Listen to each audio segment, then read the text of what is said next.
స్కూల్కి రావటానికి reason good అవ్వకూడదు.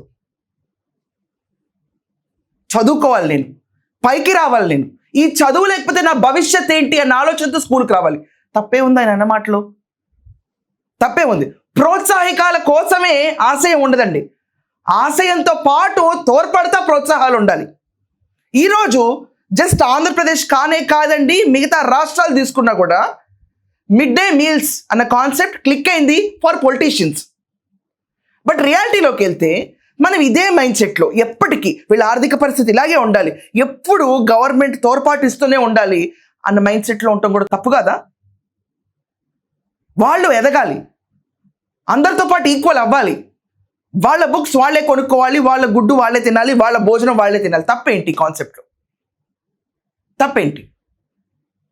ఇంట్లో నీకు పిల్లలు పుడితే ఇంత డబ్బులు ఇస్తున్నాం అని చెప్పి ప్రోత్సాహకాలు ఇస్తున్నారు. ఇప్పుడు అది ఫైన్, జనాభాలు పెంచడం కోసం ప్రోత్సాహకాలు ఇస్తున్నారు. That is on a larger basis. Vote sharing పైన, మన డెసిషన్ మేకింగ్ పైన ఇంపాక్ట్ ఉంటుందని ప్రోత్సాహకాలు ఇస్తున్నారు. అండర్స్టాండబుల్. నీ రోజు మిడ్ డే మీల్ తీసేయమని చెప్పి నేను వ్యతిరేకించట్లా, కానీ గరికిపాటి వారు ఏదో చెయ్యని మహాపాపం చేసినట్టు ఒక చలోక్తిగా ఆయన మాట్లాడే స్టైల్ ఎప్పుడు చలోక్తిగా ఉంటుంది, చాలా సహజంగా ఉంటుంది ఆయన మాట్లాడేది. ఇంట్లో మన అమ్మ నాన్న మనతో మాట్లాడతారు, ఏమండి ఇప్పుడు ఇంతమంది కమెంట్స్ చేస్తున్నారు, మీ ఇంట్లో ఎక్కడ కూడా ప్రభుత్వ ధోరణి పైన, గడిచిన ప్రభుత్వాలు దాని ముందున్న ప్రభుత్వాలు ప్రతి ప్రభుత్వం ధోరణి పైన మీ పేరెంట్స్ ఎప్పుడు కమెంట్ చేయలేదా అండి?